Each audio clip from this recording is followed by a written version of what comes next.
I think this is pretty intuitive. It has the thread right there for the camera. So I got the Picatinny adapter for a camera thread.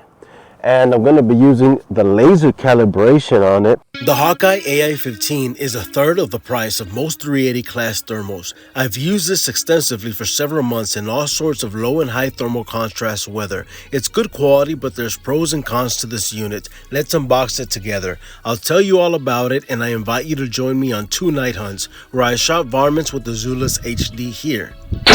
Then I used the Ai15 the following night. Afterwards, I compare this to other similar monoculars you might be considering, and I'll highlight which is best and why.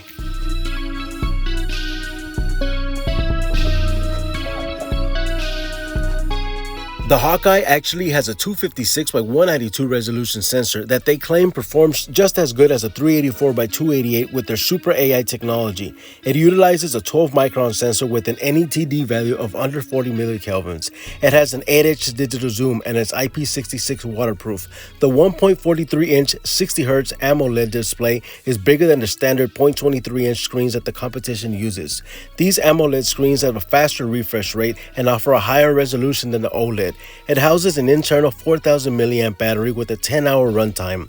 A human is detectable up to 1500 yards. It has 5 color modes and 6 different scene modes that you can then combine to get a very unique color profile.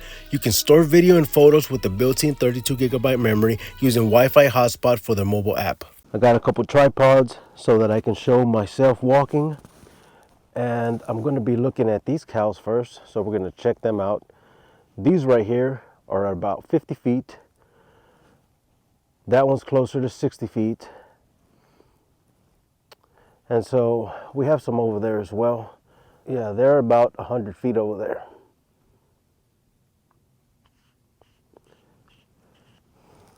And I'm going to be walking through them so that you can see what it looks like.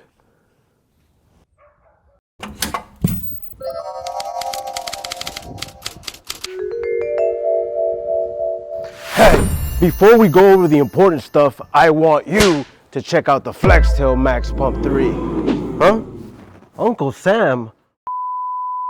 How'd you get in here? What's important is for you to inflate this war vessel quickly.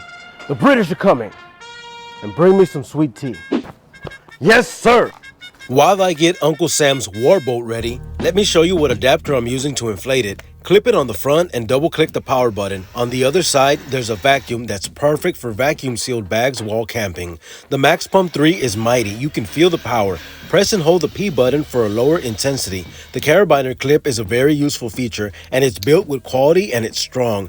Double click the light button and there's a high and low intensity that's enough to light inside a tent. They also include a camera thread adapter for a tripod. Here's your ship, Uncle Sam. This pump device thing is really handy. Are you going to war now? Can I come? Oh yeah, I want you to join. What? Haley, what are you doing on my floating lounger? Let's test the regular 256 resolution versus a Super AI 384. Notice the light outline and slight blur in the image, as well as the background contrast. It still looks pretty good compared to other 256 sensors. Now here's the Super AI resolution, and we immediately see the difference in the outline sharpness and overall contrast. It really does make it look crisper under ideal conditions. Let's quickly look at some other color palettes. The improved Super AI image is about the same if you took the original 256 video, then edited and sharpened it on your iPhone like this. Look at the difference from the original to the iPhone software enhancement. I like to saturate the image a bit and make it more vibrant. Then I sharpen it as desired. So really the Ai15 is doing this for you already beforehand and giving you an improved processed image. You can still take that Super AI footage and improve it more, but don't get too crazy or else the footage will look too grainy. This unit doesn't record any audio and doesn't support microphones, even though the manual highlights the feature in 2 different places. I spoke to GT Media and the feature is not available yet. It's still in development. This goes to show you that the software or program in the AI is very important when it comes to sensor resolution. Not just the pixel pitch, lens size, and NETD value. The microbolometer and the processor both communicate to capture the full thermal image and send that data to the pixel sensor. The sensor then represents that data as pixels on the screen, and the image quality you actually see will depend on the type of internal screen the device has. The microbolometer used must be of good quality, and the processing chip also must be really well made. The AI in the core then needs to be a great program to get the best processing performance and in turn produce the best image. Where this device suffers is the higher NETD value under 40 millikelvins that performs very poor in rainy, foggy, or misty conditions. Another negative is that my iPhone, MacBook, and editing software don't like these MP4 files, and I had to screen record to get the footage. Now let's mount the AI15 on the rifle, and this is how I set it up. Pretty much look this way right there and make sure that it is aligned and it looks straight, and that's pretty much how I'm going to have to be using it. And I'm going to zero it as straight as I can. I got the target out there at about 25 yards. I'm going to be zeroing it, and if it works well, and I'll take it on the hunt. I got the 22 Magnum. These are the critical defense, the Hornady 45 grains. All right, the reason I got the face mask is because it's freezing out here. It's 27 degrees, I think, or 26. I got to check. I'll put it over here on the screen so that you can see it. Let's see, let's test it out. I might have to be standing up because of the way this is set up, the elevation. I just can't be sitting, I'm just in an awkward position. I actually taped the hot hands to the middle of it so it can look a little bit better on the thermal. Now I got the laser calibration right in the center where the hot hands is at. I moved the X and Y axis and I put the freeze on. Now let's see where it's hitting. This is what I'm looking at through the thermal. I'm just gonna go through a few color modes and zooming in for you to see. Now let's take 4 shots and make necessary adjustments.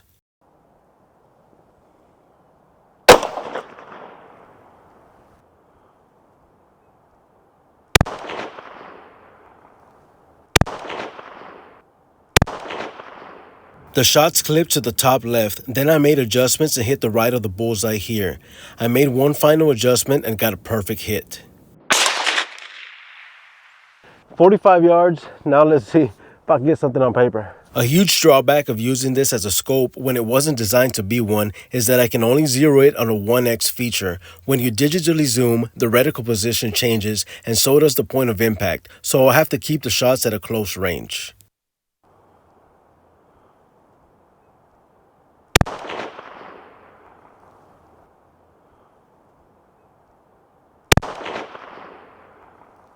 I hit a bit high and left at 45 yards, so I made adjustments and got back to bullseye. Yesterday, I took this thermal as a spotting aid while I hunted with my 6.5 Creedmoor and the DNT Zulus night vision. It's 7 p.m. with fog and thunderstorms after a heavy rain and 96% humidity. This will highlight the weakest point of this thermal, which is the NETD value. I'm showing you what the scenery looks like in the daytime.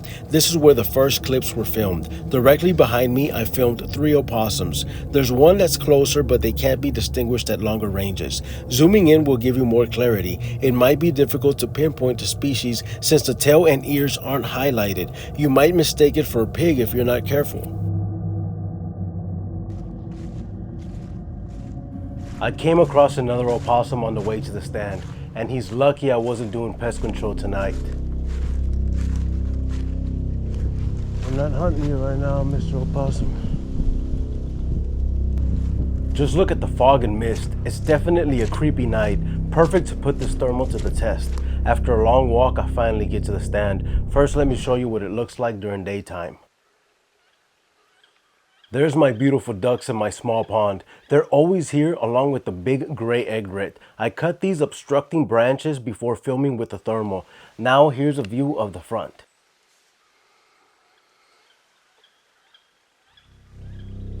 Here's the pond with the branches cleared. I think that's one of the ducks there, although I'm not sure. I know it's not a snake since they're cold-blooded, but since it's diving underwater, I think it's a duck. It's 8 p.m. and it's lightly drizzling with fog, 4 miles visibility, and 100% humidity. Take a good look at the surroundings so you can accurately compare it later when the weather clears up. Check out how this opossum looks as well. He comes out again later when it's more clear. I found this bird relaxing in his tree home, but with the bad thermal contrast, contrast weather and low millikelvins, I can't see exactly what type of bird it is even after I zoom in. It's 9 o'clock, mostly cloudy with 12-mile-an-hour winds, 10 miles visibility, and 96% humidity. It's doing a great job of highlighting the animal's heat in low thermal contrast. Now let's look at the big difference. It's clear at 11 p.m. with low clouds, 93% humidity, and 10 miles visibility. The wind picked up too. Now everything looks clearer and I'm able to identify the trees and the background.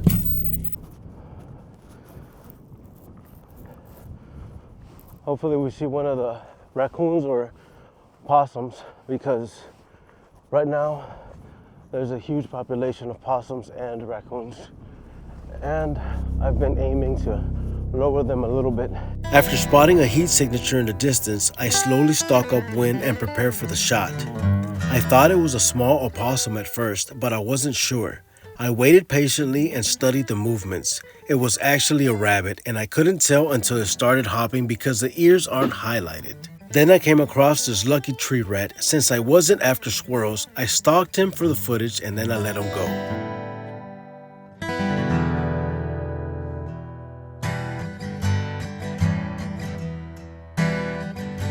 Finally, I see something I want to shoot, an annoying crow, so let's take aim and fire.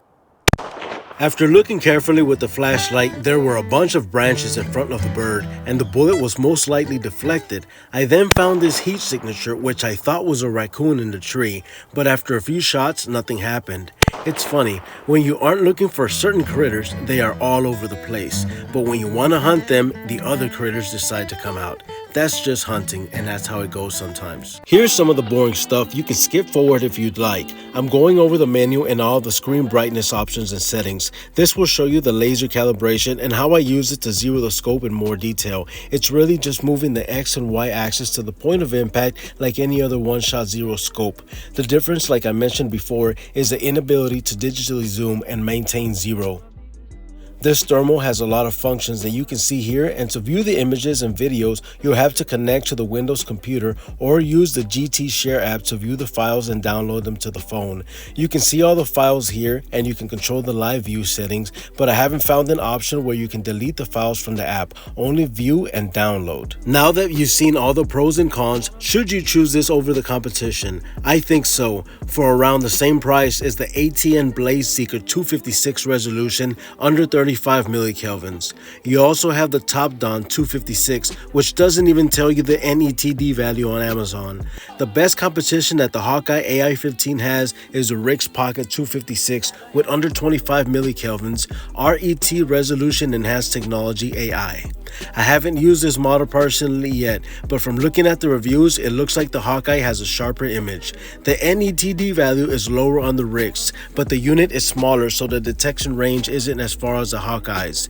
It also only has 8 GB built-in memory compared to the Hawkeye's 32, and the battery will also last longer than the Rix. But the Rix will perform better in low thermal contrast because of the NETD value, although I still consider both of them to be great options depending on what your needs are. I hope after watching this video you'll be confident in your decision. Thanks for watching. Stay tuned for the next 10, 9, 8, 7.